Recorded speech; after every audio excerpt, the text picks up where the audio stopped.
Salam jumpa pemirsa TVRI Maluku di mana saja Anda berada, apa kabar? Semoga masih dalam keadaan yang baik-baik saja.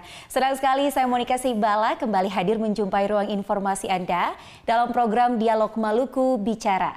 Selama 1 jam ke depan, seperti biasa kita akan membahas topik-topik yang menarik, hangat, dan tentunya informatif bagi seluruh masyarakat Maluku. Dan pemirsa TVRI Maluku, tanggal 1 Maret 2025 nanti, umat muslim di seluruh dunia termasuk di Maluku akan menjalankan ibadah puasa Ramadan 1446 Hijriah. Dan bertepatan dengan bulan Ramadan ini juga umat Hindu akan memperingati Hari Raya Nyepi yang jatuh pada tanggal 29 Maret tahun 2025 tahun ini. Nah, ini tentunya merupakan hal yang menarik karena sebagai umat beragama kita didorong untuk memiliki sikap toleransi dan saling menghargai antar umat beragama. Lantas seperti apa sikap toleransi yang harus kita tunjukkan sebagai umat beragama di bulan penuh berkah ini? Bersama kita akan membahasnya dengan narasumber kita yang sudah hadir di TVRI Maluku dengan judul Toleransi Umat Menjelang Bulan Ramadan. Langsung saja saya perkenalkan satu-satu narasumber saya. Yang pertama ada Dr. Abidin Wakano selaku Direktur Lembaga Antar Iman Maluku. Halo, salam jumpa. Apa kabar Bapak? Alhamdulillah baik. Oke, terima kasih sudah meluangkan waktu bersama dengan kami. Dan yang selanjutnya ada Profesor Dr. Pendeta John Ruhulesin selaku tokoh agama. Halo Bapak, apa kabar? Kabar baik, Monik. Selamat pagi untuk para pemirsa. Aduh, senang sekali lihat Pak John kembali di sini ya. Oke. Dan yang ketiga ada Profesor Dr. Hasbullah Toisuta selaku tokoh agama. Halo Pak, selamat jumpa dan apa kabar? Halo, salam jumpa Mbak Monik. Selamat datang kembali Pak di TVRI Maluku. Udah lama lagi baru lihat ya Pak kedatangannya di sini. Baik, selama 26 menit kurang lebih kita akan membahas topik ini. Dan saya mau minta pendapat dulu dari Bapak-Bapak semua supaya kita satu pengertian nih Pak. Untuk ibadah puasa, seperti apa sih ibadah puasa ini dari kacamata Bapak-Bapak selaku tokoh agama? Saya mau dengar dulu dari Dr. Abidin dulu Pak. Ya, terima kasih si Monik, para pemirsa yang berbahagia. Yang pertama saya menyampaikan atau mengucapkan marhaban ya Ramadan, selamat datang bulan suci Ramadan kepada umat Islam khususnya di bumi raja-raja, bumi orang basudara Provinsi Maluku. Nah, Ramadan sendiri itu adalah bulan puasa di bulan suci Ramadan sendiri itu adalah bulan kita jeda sejenak, kita berhenti dari semua kita jeda dari makan, minum dan juga syahwat atau hawa nafsu kita. Nah, jeda ini sebenarnya adalah proses untuk mengedukasi diri kita. Karena kalau orang makan terus, orang minum terus tanpa jeda, maka dia akan bisa terjebak pada nafsu namanya nafsu al-amarah atau nafsu syaitania yang kemudian manusia itu bisa menjelma menjadi predator yang sangat berbahaya dalam kehidupan sehari-hari. Karena itu semangat puasa sebenarnya adalah sebuah proses menempat diri dalam pendakian spiritual dan ujungnya itu adalah Idul Fitri, adalah kembali pada fitrah kemanusiaan kita yang sejati. Itu maknanya. Jadi ini juga sama dengan spirit saudara-saudara kita umat Hindu untuk hari Nyepi. Itu juga sebenarnya adalah proses juga pendakian spiritual dan hadir nanti menjadi orang dengan spirit yang baru, dengan perspektif baru, mentalitas yang baru yang lebih baik, yang tentu membawa rahmat untuk dirinya sendiri maupun pada tetangga, lingkungan masyarakat, bahkan untuk alam semesta seperti itu. Proses pendakian spiritual, ya, Pak. Saya ingin dengar pendapat dan penjelasan dari Pak Prof. Hasbullah dulu tentang puasa. Menurut umat Islam ini apa, Pak? Iya, secara secara letterleh puasa itu berarti menahan diri dari semua kemungkinan yang membatalkan puasa, merusak ibadah puasa. Jadi menahan diri itu sendiri disimbolkan dengan menahan diri dari makan dan minum serta proses seksualitas di siang hari. Nah, inti yang didapat dari situ adalah sesungguhnya ibadah puasa Ramadan itu sendiri adalah sebuah proses tadi dikatakan oleh Pak Abidin, sebuah pendakian spiritual. Saya pikir setiap agama itu selalu punya ruang-ruang tertentu di mana ruang-ruang itu menjadi proses transendensi diri. Bagaimana proses untuk berusaha untuk mendekatkan diri kepada Allah Subhanahu wa taala, Tuhan yang Maha Kuasa. Misalnya dalam Islam selain puasa Ramadan itu sendiri ada misalnya salat 5 waktu, itu ruang-ruang spiritual yang sesungguhnya diberikan oleh Allah untuk setiap saat manusia itu berusaha untuk bertransendensi diri, dalam hal ini mendekatkan diri kepada Allah Subhanahu wa taala, Tuhan yang Maha Kuasa. Tapi puasa itu tidak berhenti sampai di situ saja. Final dari semua ajaran agama sesungguhnya ada pada dimensi kemanusiaan. Karena itu didikan dari puasa itu selain berusaha untuk mendaki secara spiritual untuk mendapatkan kedekatan kita dengan Tuhan, tapi finalnya ada pada manusia. Ini disimbolkan dengan zakat di akhir Ramadan, dengan kita memberi. Jadi inti dari semua kewajiban-kewajiban keagamaan termasuk puasa di dalamnya adalah selain sebagai proses untuk mendekatkan diri kepada Allah, tapi hasilnya harus teruji di tengah-tengah kemanusiaan kita. Kata kemanusiaan itulah yang kita sering sebut dengan menghargai sesama, toleransi, bagaimana menjaga hubungan-hubungan kemanusiaan kita itu secara baik. Kira seperti itu, Mbak Monik. Baik, proses menahan diri dari makan minum maupun juga gairah seks di waktu siang ya Pak ya. Tentunya punya tujuannya juga untuk semakin mendekatkan diri kepada Tuhan yang Maha Kuasa. Ya Pak ya. Baik, saya mau dengar pendapat dari Pak Prof. John. Pak Prof melihat bulan puasa ini dari sebagai tokoh agama yang mewakili seluruh umat Kristiani seperti apa Pak? Iya, saya mau menyampaikan dengan hati yang tulus marhaban ya Ramadan kepada seluruh umat Muslim. Dan saya kira tidak hanya kepada umat Muslim, tetapi bulan suci Ramadan punya makna yang sangat kuat bagi proses kita bersama ya, sebagai umat beragama, tetapi juga sebagai bangsa, sebagai masyarakat Maluku untuk membangun silaturahim yang sejati. Saya kira sebelumnya saya ingin menjelaskan sedikit bagaimana pemahaman puasa di dalam kekristenan. Baik. Saya kira ini penting ya. Jangan orang berpikir seolah-olah puasa itu hanya di kalangan Muslim. Tidak juga.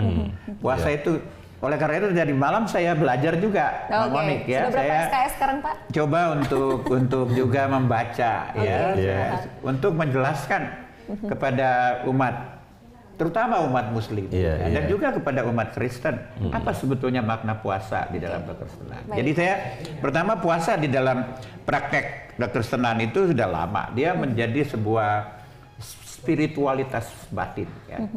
Dia menjadi spiritualitas batin agama di dalam kekristenan ya. Cara mendekatkan diri kepada Tuhan.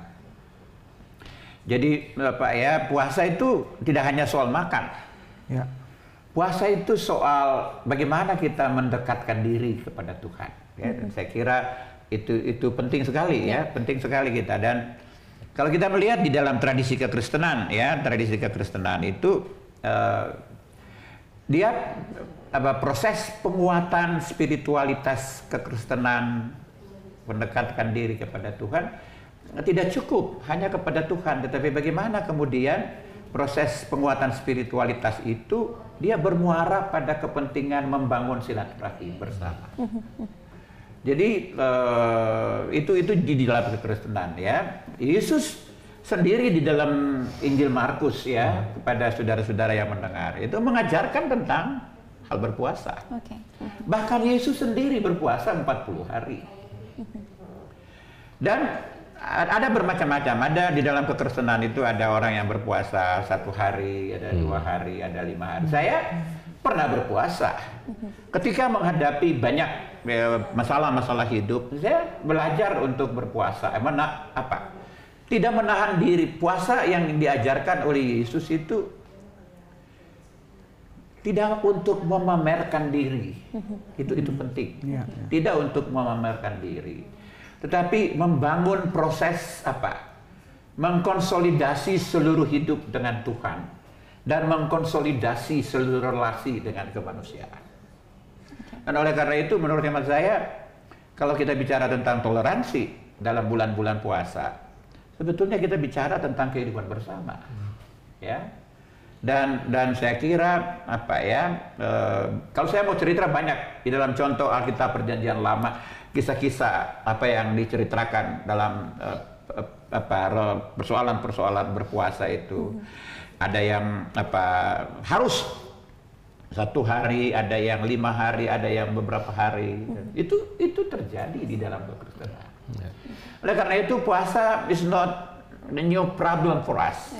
Ya, tapi puasa mesti kita pahami sebagai agenda momentum keagamaan bersama. Saya belajar satu hal dari puasa yang dilakukan oleh saudara Muslim. Ketika 30 hari menahan diri, ya, tetapi kemudian di akhirnya memberi zakat, pemberian, ya. Itu cara kita menghayati kehidupan beragama dengan realitas kemanusiaan. Dan saya belajar itu. Bagaimana orang mengalami tahan diri, ya, dekat dengan Tuhan. Tapi kemudian melayani sesama. Ya. Itu hakikat dari kehidupan beragama yang sejati, ya. Proses-proses transendensi itu tidak bisa kita lepaskan dari proses-proses imanensi. Dan agama yang sejati itu tidak lain daripada jeritan kemanusiaan itu. Agama itu kan jeritan kemanusiaan kita agar hidup kita lebih baik. Ya. Ya, saya kira itu. Dan oleh karena itu bulan suci Ramadan mesti kita sambut dengan penuh sukacita. Ya, dan menjadi komitmen bersama kita untuk menjadikan bulan suci Ramadan ini bulan di mana kita belajar membangun silaturahim dan membangun solidaritas kehidupan bersama. That's it. Baik sekali. Luar biasa Pak John untuk informasinya. Kita juga sudah belajar ya ternyata dari Pak John dari hasil belajar semalaman, Pak. Ya, saya sudah berbagi dengan teman-teman juga ya. Saya kira mari kita berbagi supaya kita ini punya tradisi Abrahamik yang sangat kuat. Dan kenapa kita tidak bisa belajar kehidupan beragama? Jangan cuma kita lihat jangan makan di jalan ketika masyarakat Muslim lagi berpuasa. Itu aspek teknis saja. Tetapi jauh lebih dari itu, kita memaknai puasa sebagai sebuah proses konsolidasi, proses bermeditasi, proses memperkuat batin kita, ya, dan memperkuat komitmen berbangsa kita. Saya kira kehidupan beragama tanpa implikasi kemanusiaan, tanpa implikasi kebangsaan, kehidupan beragama akan menjadi kosong. Baik, ya, setuju. Saya kira itu maknanya. Ya. Baik, sepertinya udah langsung closing statement ya Pak John ya? Belum ya Pak, baru awal Pak.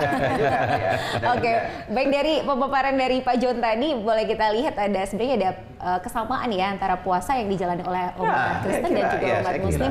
Menahan diri Pak dari hawa nafsu, bukan cuma makan minum saja ya Pak ya? Dan Yesus bilang, jangan kamu berpuasa kemudian kamu tunjuk bahwa kamu pamer. Iya, iya. Tidak boleh. Tuh.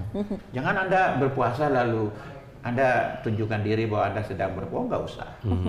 Hati Anda kepada Tuhan itu jauh lebih penting dan kepada sesama. Ya? Oke, baik. Terima kasih Pak John. Saya kembali dengan Pak Abidin. Pak Abidin, tadi kita sudah mendengarkan penjelasan banyak sekali dari Pak John juga. Satu hal yang saya garis bawahi di sini bahwa puasa bukan soal menahan diri dari makan minum dan hawa nafsu, tapi juga tentang membangun silaturahmi dan toleransi antara umat beragama. Bagaimana memahaminya Bapak sebagai tokoh agama juga sebagai umat Islam dalam akan menjalankan ibadah puasa, makna-makna seperti apa yang akan ditunjukkan bagi umat beragama lainnya? Baik Bu Monik, saya kira apa yang disampaikan Pak John tadi sangat mencerahkan kita, dan memang puasa itu adalah salah satu ibadah yang bersifat universal. Ada pada semua agama-agama dengan cara sendiri ya, cara sendiri. Tapi inti dari puasa itu adalah mengedukasi diri kita, gitu. Edukasi diri kita untuk kemudian menjadi manusia yang melimpah dengan kearifan, dengan kebijaksanaan. Jadi misalnya apa yang dikatakan Pak John tadi dalam tradisi kekristenan maupun juga tradisi Hindu juga ada, Buddha juga ada. Bahkan sebenarnya semua binatang, tumbuh-tumbuhan pun berpuasa ya. Itu misalnya kalau kita lihat pada saat ayam untuk menghadirkan kehidupan baru, dia mengeram telurnya dan berapa minggu tidak makan dan tidak minum. Dia untuk melahirkan satu kehidupan baru, dia harus menahan diri gitu. Nah itu artinya puasa itu pro kehidupan. Sama dengan orang, kenapa kita harus menahan lapar dan haus. Tadi yang disampaikan juga oleh Prof. Hasbullah, tadi kan sebenarnya adalah membangun kepekaan sosial kita. Ya. Bagaimana sih kalau kita semakan dan seminum dalam satu hari, bagaimana rasanya gitu. Ya. Dan apakah puasa itu hanya sekedar, kalau dalam Islam, pada dikatakan Prof. John benar. Nabi bilang jangan hanya sekedar menahan lapar dan haus gitu. Tapi ada makna di balik itu. Kalau kita ada orang yang puasanya mendapatkan lapar dan haus tapi tidak mendapatkan apa-apa. Jadi sebenarnya maknanya apa? Salah satunya adalah kalau kita lapar, itu membangun empati kita bahwa di tengah kita banyak orang yang tidak makan, bukan dalam 1 bulan, tapi dalam berpuluh-puluh tahun, bertahun-tahun, bahkan puluh tahun, makan dan minumnya itu sangat secukupnya. Apakah kemudian orang yang berpuasa itu akan terbangun rasa empati, misalnya seperti itu. Jadi makna dari salah satu puasa adalah seperti itu. Di sisi lainnya, sikap koruptif, orang yang cepat marah, orang melakukan tindakan destruktif karena sedikit permasalahan, dan semua itu kembali ke makan minum kan, sengketa tanah dan seterusnya, sengketa politik, dan orang tidak mampu menahan diri. Dia puasa Ramadan 30 hari tapi kemudian hanya karena perbedaan pandangan politik, hanya masalah makan minum yang sifatnya sesaat, lalu dia kemudian bisa berselisih paham, saling baku pukul, bahkan membunuh. Maka pertanyaannya, apa makna puasa bagi dia? Baik itu puasa dalam Islam sendiri maupun puasa dalam kekristenan, dalam agama apapun. Jadi sebenarnya puasa itu untuk mengedukasi kita agar kemudian memiliki melimpah dengan nilai-nilai kearifan, kebijaksanaan. Ada nilai cinta, ada nilai kasih sayang, rasa adil. Kamu puasa, kalau kamu tidak berlaku adil, apa maknanya? Kamu berpuasa tapi cepat marah, cepat emosi, dan melakukan tindakan destruktif gitu. Kamu puasa tapi tidak bisa merangkul orang lain. Maka apa arti puasa? Jadi saya puasa ini, untuk inti puasa adalah mengajarkan kita tentang cinta dan kasih sayang kepada semesta, dengan siapapun seperti itu. Wow, luar biasa. Terima kasih Pak untuk informasinya. Saya mau dengar penjelasan dari Pak Hasbullah, Pak, tentang makna puasa nih Pak, dan apa yang bisa ditunjukkan dalam beribadah puasa ini sebagai bentuk toleransi juga dengan umat beragama lainnya. Tadi sudah dijelaskan baik oleh Prof. John maupun Pak Dr. Abidin bahwa puasa itu sebuah proses edukasi dan latihan menahan diri. Tapi yang lebih penting dari sini juga adalah puasa memberikan suatu didikan bahwa kesadaran akan kemahadiran Tuhan terhadap kita. Bahwa seseorang itu berpuasa bisa saja bersembunyi dan makan, minum. Tapi ketika dia menyadari bahwa Tuhan selalu bersama dia, maka kemudian keinginan-keinginan syahwat-syahwat badania itu tadi tersadarkan bahwa sebentar, saya ini sadar bahwa Tuhan sedang mengawasi kita. Jadi ini kemudian di dalam Islam dikenal salah satu ibadah yang paling rahasia hanya kita dengan Tuhan yang mengetahui itu.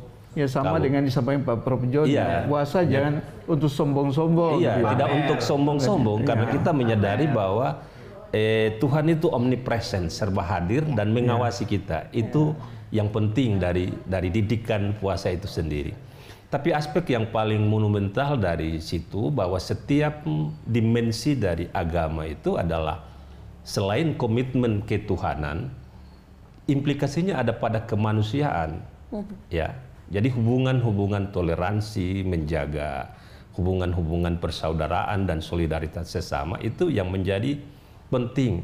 Karena itu didikan dari puasa itu, misalnya saya menyadari bahwa kalau Tuhan selalu bersama saya, maka tindakan-tindakan yang tidak bermoral, tindakan-tindakan yang merusak persaudaraan, yang kemudian mencederai kemanusiaan kita itu sesungguhnya tidak boleh kalau kita menyadari bahwa Tuhan itu hadir dan tidak menghendaki tindakan-tindakan yang tidak benar atau tindakan-tindakan yang absurd yang merusak itu. Tidak hanya kepada manusia, bahkan kepada lingkungan alam kehidupan itu sendiri harus kita penuh toleransi dengan alam juga. Jadi didikan dari puasa itu selain menyadarkan kesadaran kita akan Tuhan hadir bersama kita, juga mengajak kita untuk menunda kebahagiaan itu sesaat. Ya jangan hanya karena makan minum lalu kita cepat untuk membatalkan puasa kita. Artinya kesadaran untuk bahwa melihat aspek-aspek yang lebih ke depan, jauh ke depan. Dan yang ketiga adalah tadi disebutkan Pak John, Pak Abid, bahwa puasa itu mendidik kita adalah ada rasa empati. Ya, rasa empati itu otomatis disimbolkan dalam berbagai, misalnya tadi kita berpuasa itu merasakan bagaimana orang miskin menderita karena tidak makan dan minum. Terus kemudian kita juga menumbuhkan rasa empati, toleransi terhadap persaudaraan sesama, sehingga kecenderungan untuk melakukan hal-hal yang sifatnya destruktif itu sesungguhnya dengan didikan puasa itu sendiri kita menjadi satu pribadi yang abundant personality, pribadi yang melimpah dengan kearifan-kearifan. Kita arif terhadap Tuhan dan implikasinya adalah arif terhadap kehidupan sesama, persaudaraan sesama, membangun jejaring kemanusiaan secara baik. Saya pikir itu menjadi bagian penting dari hikmah atau pelajaran yang bisa dipetik dari ajaran puasa itu sendiri. Seperti itu. Wow, baik sekali Pak Hasbullah. Dari penjelasan Pak Abidin dan Pak Hasbullah ini udah dapat beberapa sebenarnya benang merah nih, sama aja nih penjelasannya tentang puasa itu berarti mengedukasi tentang cinta kasih. Kemudian puasa itu seperti didikan tentang kehadiran Tuhan dan implikasinya itu kehidupan kita dengan manusia. Jadi sebenarnya puasa itu dia bukan cuma secara vertikal tapi horizontal juga ya Pak ya. Baik, saya mau dengar lagi penjelasan dari Pak Prof. John nih Pak. Pak John, gimana nih makna puasa? Tadi udah dijelaskan dari pandangan tokoh agama Muslim, Islam dan sekarang dari Pak John nih dari perwakilan tokoh agama Kristen. Melihat makna puasa dan seperti apa sih kita harus membangun atau menciptakan toleransi sama beragama. Pertama saya mendukung penuh.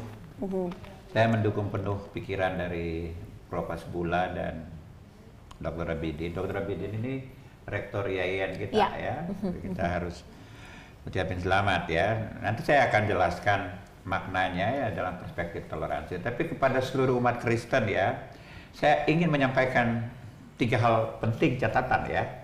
Yang saya pelajari ya. Bolehkah kita berpuasa? Boleh. Ya, boleh ya. Boleh kita berpuasa. Puasa disebutkan di dalam Alkitab sebagai sebuah disiplin rohani. Ya. Itu adalah pilihan dan itu adalah pilihan pribadi. Silakan kita bisa jalankan. Ya, berapa waktu Alkitab menjelaskan contohnya ada puasa 1 hari, 3 hari, bahkan 4 hari, bahkan Yesus sendiri 50 hari. Ya. Kemudian juga apakah puasa bisa menjadikan orang mendekatkan diri dengan Tuhan? Saya kira itu sudah. Artinya yang mau saya katakan, jangan kemudian kita melihat puasa itu semata-mata sebagai persoalan satu agama. Itu yang mau saya katakan ya. puasa harus dilihat sebagai momentum kesadaran beragama kita untuk mendekatkan diri kepada Tuhan. Ya. Dan oleh karena itu maknanya menurut hemat saya adalah proses kontemplasi. Proses kontemplasi dan proses meditasi. Proses kontemplasi itu proses pada tataran akal budi kita. Sedangkan proses meditasi itu proses apa? Proses reorganize, proses apa? Batin kita. Nah, oleh karena itu ketika kita berpuasa kita sebetulnya sedang mengkonsolidasi proses kontemplasi dan proses meditasi kita. Hati, akal budi kita konsentrasikan kepada mendekatkan diri kepada Tuhan, kepada sesama, kepada alam. Ya, saya kira dengan demikian puasa itu tidak hanya persoalan rohani. Ya. Di puasa itu betul-betul dia berkaitan dengan persoalan-persoalan real kemanusiaan. Apa makna puasa dalam konteks di mana kita merasa krisis kebangsaan kita sekarang? Ya. Apa makna puasa ketika kita merasa bahwa kita miskin?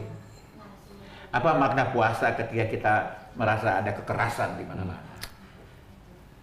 Ya. Apa makna puasa ketika kita merasa bahwa kehidupan persaudaraan kita lagi rapuh, etika kebangsaan kita lagi rapuh sekarang? Menurut hemat saya, puasa tidak menjadi alat, bukan itu maksud saya. Tapi puasa menjadi sebuah momentum spiritual untuk menyadarkan kontemplasi dan meditasi pikiran, perasaan dan hati kita untuk kehidupan bersama. Itu penting sekali. Sehingga puasa kemudian menjadi makna yang dalam kehidupan beriman kita. Tidak hanya bagi saudara Muslim, tapi juga bagi saudara Kristen. Ya. Jadi apa? Puasa itu punya implikasi besar. Momentum keagamaan selalu saja punya nuansa keagamaan, nuansa kemasyarakatan. Sebab apa sih artinya momentum keagamaan tetapi dia hanya di antara kaum muslim saja? Ya. Nah, kita tidak hanya misalnya gini ya, kalau kita bicara tentang toleransi lalu kita hanya bicara kalau nanti ke pasar, kalau nanti ke mall. Ingat saudara-saudara muslim sedang berpuasa. Jangan makan seenaknya. Misalnya kan gitu. Jangan menyebutkan kekerasan seenaknya. Kan itu salah bentuk yang terjadi. Jangan maki-makian. Ya. Bukan cuma itu. Tetapi maknai bahwa kita sedang bersilaturahim. Dan kita sedang membangun sebuah nuansa kebatinan bersama kepada Sang Halik. Ya, dalam semua relasi kemanusiaan dan kebangsaan kita sekarang ini. Jadi bukan cuma soal malu hati. Orang ada puasa jangan makan.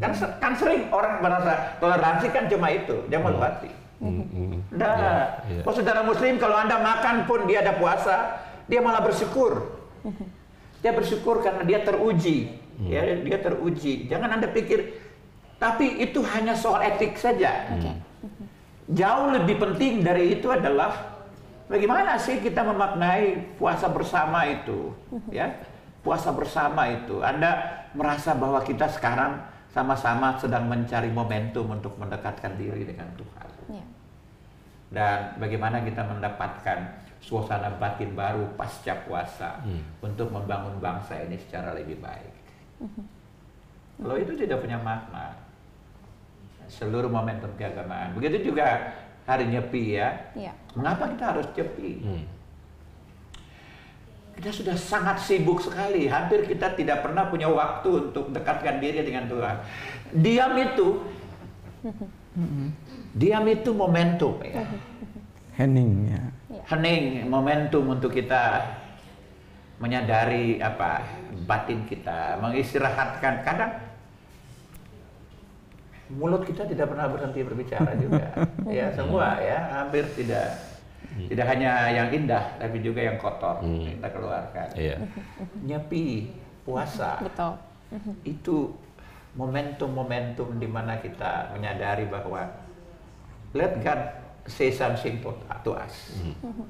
Beri ruang di mana Allah berbicara kepada kita. Ya, dan dengar dia apa yang dia mau bilang kepada kita melalui momentum spiritual. supaya kita menjadi sesuatu yang berarti.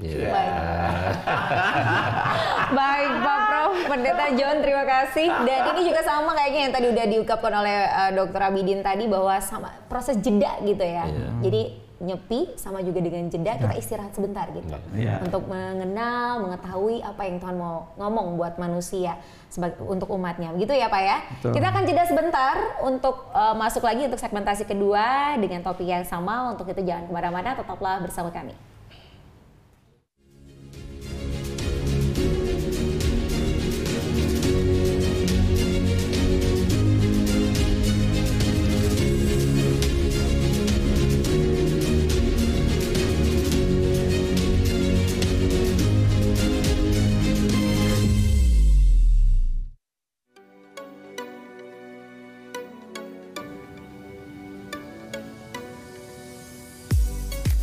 Apa yang terlihat oleh mata belum tentu adalah fakta.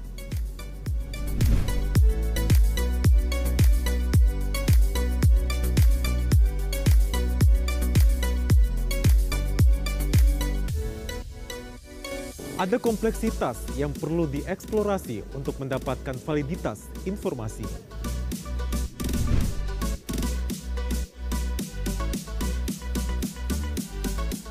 Pastikan Anda bijak dengan memilih kanal berita yang terpercaya dan menginspirasi. Hilangkan ragu dengan mencari rujukan yang pasti. Maluku hari ini untuk publik Maluku yang cakap literasi.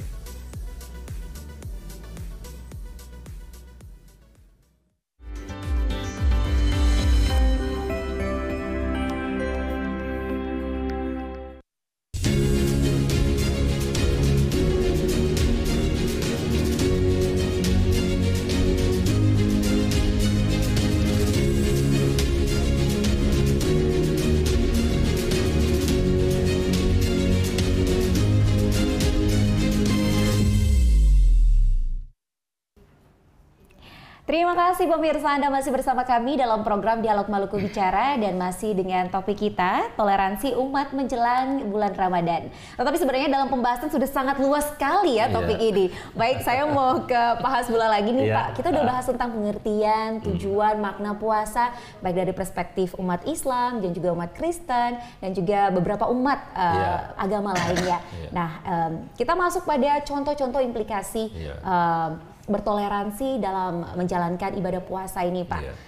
Kira-kira ada lesson learn apa yang dipelajari dari tradisi kita sebagai orang Maluku dalam praktiknya dalam hubungan umat beragama ini yang bisa dipetik dan juga diimplikasikan dalam bulan Ramadan ini sebagai bentuk konkret saling menghargai antar umat beragama? Ya, baik, sesungguhnya tradisi-tradisi atau kebiasaan-kebiasaan yang kita praktekkan di Maluku sesungguhnya kaya sekali dengan tradisi-tradisi menjelang Ramadan. Dalam umat Islam sendiri biasanya menjelang Ramadan itu dia memulai dengan pembersihan lingkungan. Tapi makna tersirat dari situ bahwa karena kita memasuki bulan suci Ramadan atau bulan yang oleh Allah menjadi satu bulan spesial bagi umat Islam, maka itu kita butuh lingkungan kita yang bersih untuk menjemput suasana spiritual yang bersih. Artinya di situ dimaknai bahwa kehidupan psikologi kita harus bersih, tapi juga menuju kesucian rohani. Karena kita dalam sebuah proses transendensi diri, mendaki untuk menyambut kedekatan kita dengan Tuhan itu. Tapi dalam konteks toleransi itu sendiri, banyak sekali di Ambon ini, di Maluku ini, tradisi-tradisi. Kalau kita ambil di Jawa misalnya, itu ada tradisi ruatan misalnya. Tapi di Ambon itu selain tradisi pembersihan menyambut bulan suci Ramadan, tapi di dalam menyambut itu juga tradisi berkunjung. Berkunjung dari keluarga ke keluarga yang lain, keluarga terdekat. Itu maknanya bahwa di dalam memasuki bulan suci ini jangan boleh ada ada pertentangan, ada clash sesama keluarga, dan ini bisa ditarik dalam konteks yang lebih luas. Bahwa tidak hanya sesama keluarga kita harus saling memaafkan sebelum Ramadan, tapi sesama lingkungan kemanusiaan kita juga harus menjaga kebersihan itu. Ini yang menjadi pesan penting dalam konteks saling mengunjungi menjelang Ramadan. Demikian pula misalnya tradisi ziarah kubur, yaitu untuk mendoakan orang tua yang telah duluan meninggal. Itu semua selain suasananya adalah suasana menyambut spiritual, tapi pesan sentral tentang hubungan kemanusiaan itu menjadi penting. Nah, di dalam tradisi Ramadan, dalam proses perjalanan Ramadan sendiri, tradisi kearifan lokal saling mengunjungi itu selalu ada. Bahkan tidak hanya itu, mengantarkan makanan berbuka kepada keluarga, bahkan kepada orang-orang yang tidak berpunya, itu juga menjadi tradisi masyarakat Maluku. Dan terakhir dalam konteks misalnya ketika kita memasuki bulan mendekati Lebaran, itu tahapan ketiga itu sangat dianjurkan untuk berempati kepada sesama. Artinya proses-proses ini kembali lagi kepada ajaran dasar agama, bahwa inti dari ajaran agama itu adalah komitmen ketuhanan yang finalnya adalah pada kemanusiaan. Nah, itu sampai dengan misalnya Lebaran nanti kita menerima kunjungan-kunjungan dari berbagai masyarakat, bukan hanya keluarga saja, tapi Bapak John juga sering berkunjung ke rumah saya ketika saya jadi rektor dan sebagainya. Ini tradisi yang harus kita pelihara, karena pesannya untuk bagaimana membangun hubungan kemanusiaan orang bersaudara di Maluku itu sangat sentral sekali. Jadi kalau kita belajar dari ajaran puasa saja, sebenarnya persoalan kemanusiaan kita di Maluku ini selesai. Karena di sana adalah syarat selain kita dekat dengan Tuhan, tapi final pada kemanusiaan itu menjadi pesan yang sangat sentral. Seperti itu juga misalnya tradisi Natal bersama, lalu kita saling mengunjungi, saya mengunjungi Pak John, kemudian mengunjungi Pendeta Jiki Manuputi, itu sesuatu tradisi kearifan lokal kita yang harus kita pupuk dan kita revitalisasi lagi.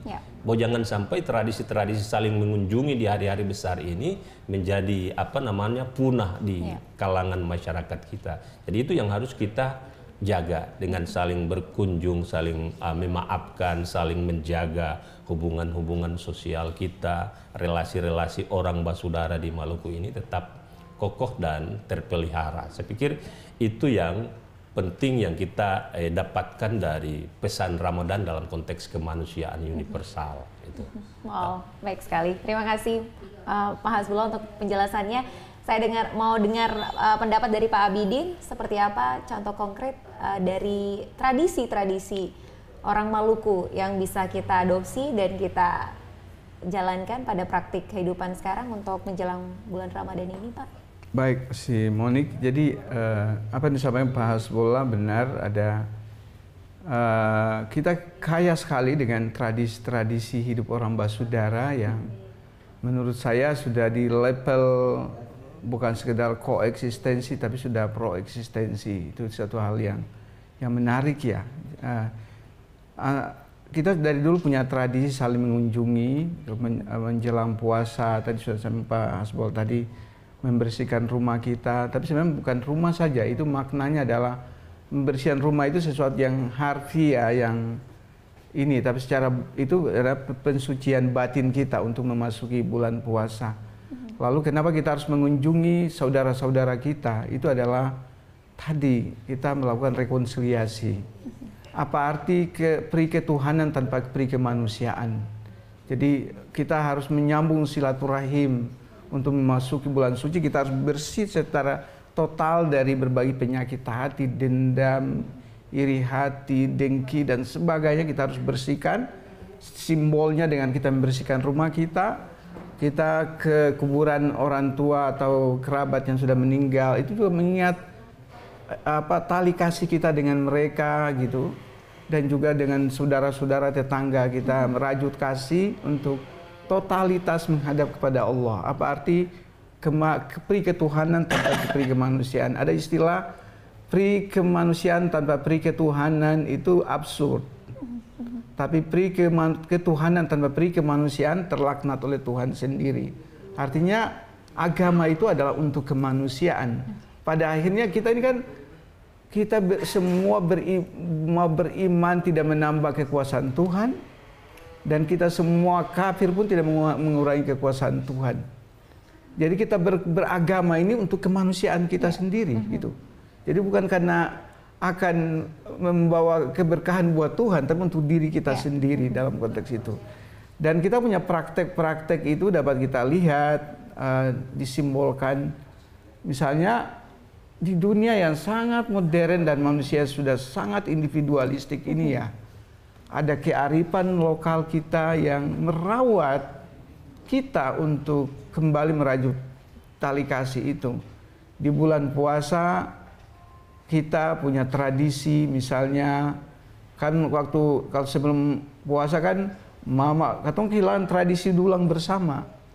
Tradisi dulang kan dulu kan orang Maluku punya tradisi makan di dulang, baba duduk sebelah mana, mama duduk sebelah mana, tanpa cili garam sebelah mana, taplak putih bersih, semua ada dulu baru makan. Kalau sekarang kan mama makan sendiri, bapak makan sendiri, dan seterusnya. Di bulan di luar rumah lah. Makan di luar rumah lah. Makan di luar rumah lah, sampai dulu main HP dan seterusnya. Puasa ini semua ayo duduk sama-sama di meja makan, tradisi dulang itu. Kita mulai merajut kasih di situ. Dan bukan itu saja. Kita punya tradisi buka puasa bersama. Apakah itu antar lektin misalnya gitu kan. Kita punya tradisi buka puasa bersama di kantor. Dan bukan satu agama. Memang saudara non-Islam tidak buka puasa, tapi turut merasakan hadir dan mensupport merajut tali kasih di situ. Bahkan kami punya tradisi buka puasa bersama dengan UKIM dulu dengan sinode sering sekali, bahkan sinode GPM menjadi tuan rumah untuk buka puasa bersama dan seterusnya. Saya kira ini kita sedang mengaktualisasikan nilai-nilai puasa, karena agama itu pada puncaknya itu adalah cinta gitu. Kalau di Islam itu ada sebuah ini, saya selalu mengatakan Al-Quran itu yang namanya 30 juz orang Islam paham itu, kalau diramu maka induk atau namanya induk dari ayat suci Al-Quran itu ada Al-Fatihah. Al-Fatihah kalau mau diramu maka sarinya itu adalah Ar-Rahman Ar-Rahim. Apa artinya? Tuhan yang Maha Pengasih dan Maha Penyayang. Dan Ar-Rahman dan Ar-Rahim itu, orang Islam mengatakan Bismillahirrahmanirrahim, itu adalah induk puncak dari sifat Tuhan. Jadi sifat Tuhan yang Maha Besar, Maha Adil, Maha Sempurna, semuanya puncaknya itu adalah Ar-Rahman Ar-Rahim, cinta dan kasih sayang. Saya kira kekristenan puncak juga adalah kasih. Jadi semua agama itu adalah puncaknya adalah kasih. Berpuasa itu adalah untuk meraih cinta Tuhan, dan kemudian kita manifestasikan cinta kasih itu untuk kemanusiaan, bahkan untuk alam semesta, seperti itu. Wow, baik. Langsung sejuk sekali hatinya ya Pak ya. Baik Pak John. Wah, ini saya mau bilang apa lagi ya? Belum closing statement Pak. Saya dukung sepenuhnya ya ke tradisi, dan saya kira saya hanya mau menambah satu hal, tadi sudah disebutkan, tapi saya ingin eksplisit.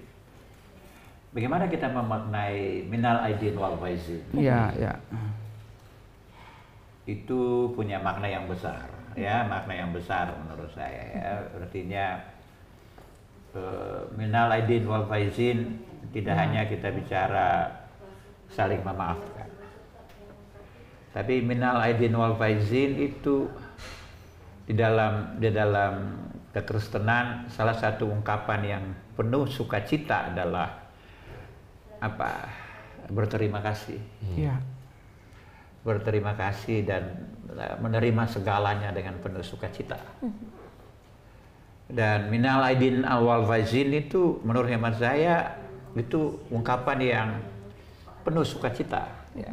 Penuh sukacita yang bagaimana kita mengungkapkan minal aidin wal faizin kepada sesama kita dengan hati kita.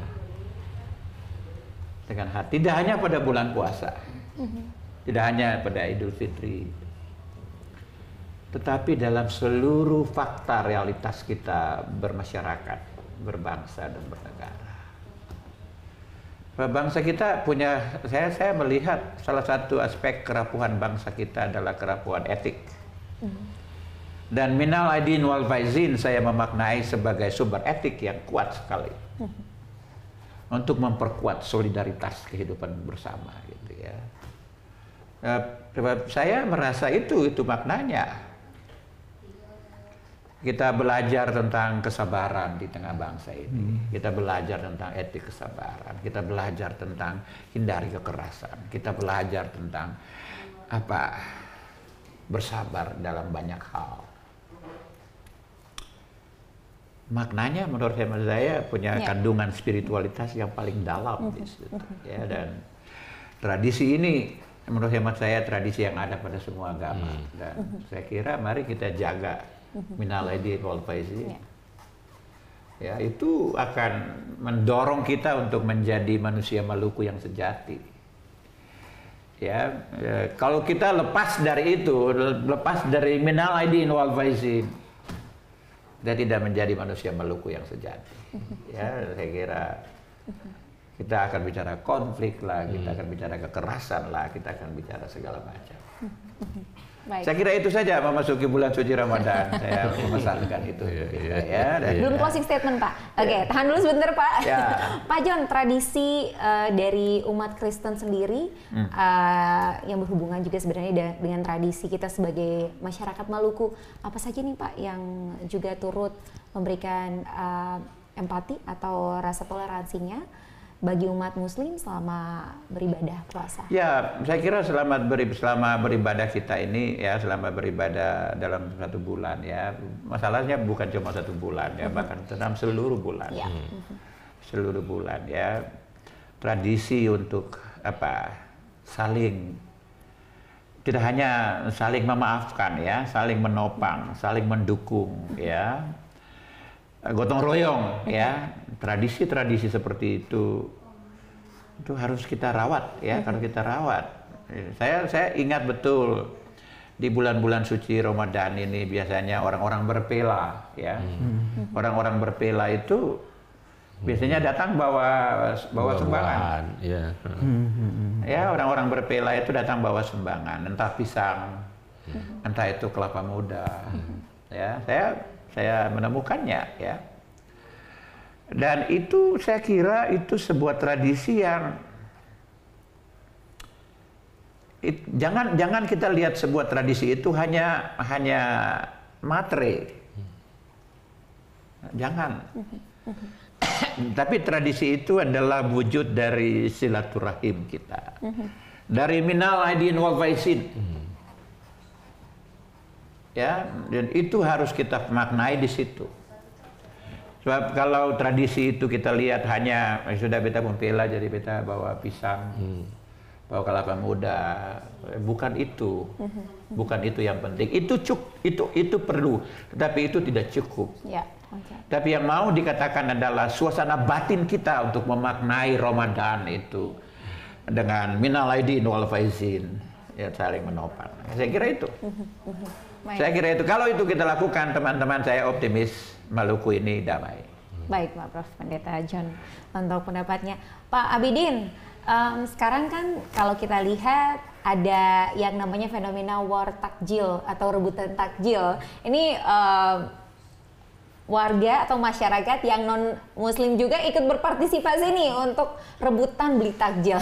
Menurut Pak Dokter sendiri, apakah ini merupakan suatu sikap toleransi atau justru intoleran nih Pak? Saya kira kita mari melihat dalam perspektif yang positif ya.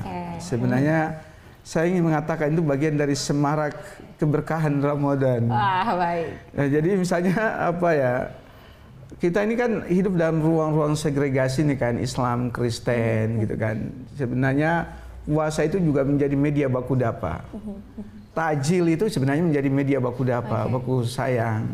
Asidah itu bukan hanya lagi menjadi, orang bilang asidah kan identik dengan makanan buka puasa orang Islam. Tapi saudara yang lain, saya paling senang makan asidah. Ketahuan nih Pak John juga ikut war takjil nih. Iya, takjil. Saya kasih contoh konkret ya, saya punya sahabat. almarhum Tamrin Eli. Iya, iya. Setiap awal bulan suci Ramadan, apa yang dia bawa ke rumah? Dia bawa ke rumah Sida. Dia bawa ke rumah Sida. Saya dulu saja. Setiap, saya punya kawan satu juga, saya nudin rumah sengaji. Iya, iya, iya. Setiap bulan Ramadan saya harus pergi makan papeda di rumahnya gitu, untuk buka. Tradisi berbuka. Sampai sekarang gitu dengan teman-teman yang lain. Ya. Saya merasa ini penting. Iya, itu media baku dapat. Tajil menjadi media baku dapat orang bersaudara. Gitu. Baik, sudah di-approve maka kita ramaikan ya takjil itu. Baik, Bapak-bapak sekalian, kita sudah berada di akhir atau penghujung dari dialog kita saat ini. Saya ingin minta kesediaan dari Bapak-bapak sekalian untuk mengungkapkan closing statement yang mana merupakan ajakan bagi seluruh masyarakat Maluku untuk berpartisipasi dalam bulan Ramadan ini supaya bisa berjalan aman dan juga tentunya penuh hikmah. Saya mulai dulu dari yang pertama, Profesor Dr. Hasbullah untuk closing statement-nya, disilakan. Baik, terima kasih. Saya ingin mengajak kita semua untuk mari sama-sama menyambut bulan suci Ramadan ini dengan hati yang terbuka, semangat, niat yang baik untuk selalu mendekatkan diri kepada Allah, Tuhan yang Maha Kuasa, tapi efeknya harus bermuara pada kemanusiaan kita. Ada satu hadis dari Rasulullah SAW menyatakan bahwa terdapat banyak orang yang berpuasa, tapi dia tidak mendapat nilai apa-apa dari puasanya kecuali lapar dan haus saja. Artinya puasa seperti itu tidak punya nilai di mata Tuhan. Dia hanya menahan nafsu makan dan minum, tapi kebiasaan buruknya itu dilakukan di dalam Ramadan. Nah, ini yang orang yang tidak mendapatkan apa-apa dengan puasanya kecuali lapar dan haus saja. Dia dengan orang lain dia bermusuhan, dia menyimpan dendam, dia membangun sikap-sikap yang tidak baik terhadap sesama. Seperti itu juga dalam konteks misalnya kerja-kerjanya di kantor dan sebagainya. Kalau kita memelihara sifat baik buruk ini, maka Nabi menyatakan kita tidak mendapatkan apa-apa kecuali lapar dan haus saja. Saya ingin melihat bahwa puasa maupun perayaan-perayaan keagamaan itu saat ini sudah menjadi kekayaan kultural masyarakat manusia di era milenial ini. Jadi kalau tadi takjil diburu, orang melihat ini dalam perspektif kekayaan kultural, bagaimana dia mencoba merasakan